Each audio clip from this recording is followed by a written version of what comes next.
So we're looking or testing our FPL here. Thumb IP flexion. Thumb IP flexion, our prime movers, flexor pollicis longus. So against gravity, starting position is elbows flexed, supported on the table, forearm is supinated. Your thumb and MP and IP are extended. Okay, so there's your position. I know you can't see it. So I will try to modify this by, how about this? Her wrist's in neutral, but you guys can see it down there, right? Kind of works. Okay, we'll go right here. So we are looking at IP extension. So we are stabilize our IP flexion, sorry. So the elbows flexed, supported on the table, forearm supinated, thumb, MP and IP are extended for the video. But so you guys can see what we're talking about. We are in this position. I am stabilizing on that proximal phalanx, right? So just proximal to what the joint that I'm testing. So I'm stabilizing here, so I'm keeping that MP in extension. Good, and I'm going to go ahead and bend your thumb for me. Good, so there's your against gravity position for IP, thumb IP flexion. I'm going to put resistance with just one fingertip.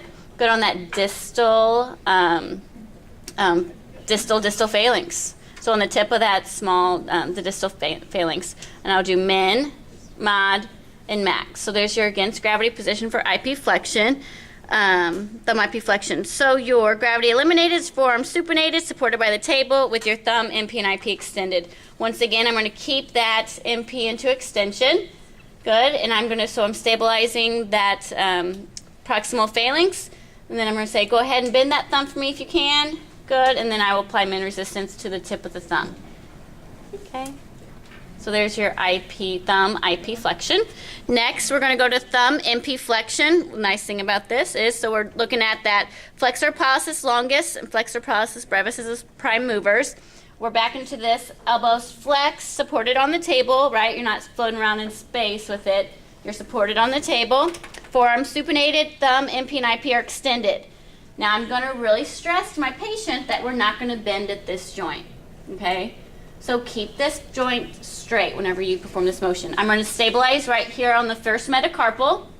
Okay, so not on the wrist, not the whole hand. I'm grabbing that first metacarpal.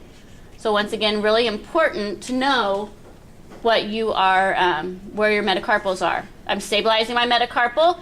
Keep this joint right here straight when you bend it. And what I'm looking for is you being able to bend this joint right here. So go ahead and bend that joint for me with your thumb. No. Okay. So, and that's what's hard for patients to isolate this. It really is difficult. So you really have to cue them. A lot of times I'll say, I want you to bend right here at that joint, just like this. So I'll show them, and I'll do the motion for them. I'll stabilize on my hand, and I'll show them the motion. This is exactly what I want you to do. So let's go ahead here. Go ahead and bend at your joint. Good. Okay? It is hard. So she goes all the way into that MP flex position. Don't let me pull you out of that position, okay? So I'm going to put that resistance on that distal part of the proximal phalanx of the thumb. Min, mod, max. Okay. Your gravity eliminated position is supinated on hand flat on the table. I am, once again, don't bend this joint right here for me. I'm looking at how this thumb bends right here. Stabilizing that first metacarpal, and you're coming across the palm. There you go. To perform MP flexion and that resistance on the distal proximal phalanx. Okay, so there's your thumb MP flexion. Next is your thumb CMC adduction. So we're looking at our adductor pollicis. So our starting position, it's kind of weird. Your thumb's pointing down. Let's do it for the video first. So your elbows flat, your thumb's pointing down toward the ground with the forearm pronated and the glenohumeral joints internally rotated. So it makes sense, right? You are coming against gravity here. So you start with your thumb in CMC radial abduction. Good. And you're going to say, go ahead and bring that thumb all the way up to your index finger for me. Good. So I'm going to stabilize right here on that second metacarpal, and I'm going to pull down right on that MP joint back into that abducted position. Good. So let me pull you down. Min, mod, max. Okay. So this is the one exception here because it's really hard to actually pull on that distal segment of that metacarpal, and it kind of is painful. So you can really pull down at that MP joint or that proximal phalanx of that thumb. Okay, as long as it's a stable joint. So you're trying to pull on back out there. So where are you stabilizing? I'm stabilizing right here on that second metacarpal. What's my graph say? Yep, second metacarpal. Good, I was right. Okay, so bring that thumb all the way up.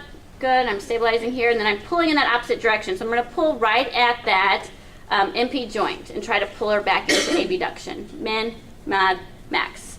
So there's your against gravity, right? Makes sense. Weird position to get into, but definitely makes sense when you think about it. Our against gravity is forearms pronated, supported by the table, and you're starting in CMC radial abduction. Okay? So this is your gravity eliminated position for thumb CMC adduction. Go ahead and bring your thumb all the way in for me. Great. So I'm going to stabilize once again. Good. And then I'm trying to pull out. Good. Into that abductor position with min resistance. And she tolerates that. Okay. And then our last one for our thumb is opposition. So that is when the thumb and the index is coming up to oppose, and this is your against gravity position right here. You're looking at your opponent's pollicis and your opponent's digiti minimi. So this is a little bit tricky. To get in here, you're actually putting resistance. The stabilizing is that I'm putting both hands here to stabilize it. She's on the table, stabilized, and what I'm actually doing, I'm trying to pull that first metacarpal and fifth metacarpal on that most distal segment, and I'm trying to pull out min, mod, max. So you're really testing two muscles here, right? One on the thenar, one on the hypothenar. And you're applying adequate pressure for your min, mod, and max to see if it breaks. Okay. Gravity eliminated is your elbows flexed, I believe. Yep, elbow flexed, supported on the table, forearms and perpendicular to the table. Good. So you would start, relax. You would start here. Go ahead and touch the thumb and your small digit. Good. And then you're trying to apply pressure, minimal resistance. Good. I'm kind of stabilizing. You can see here with the back of my hands. Let me put you under the camera. Good. So I'm kind of stabilizing. You can kind of see. So I'm stabilizing with my small digit and ring finger right on the wrist. Good, as my thumbs are pushing against those distal metacarpals into that non-opposed position. Okay. If you don't get it, grab a lab instructor. All right, let's break up and practice that.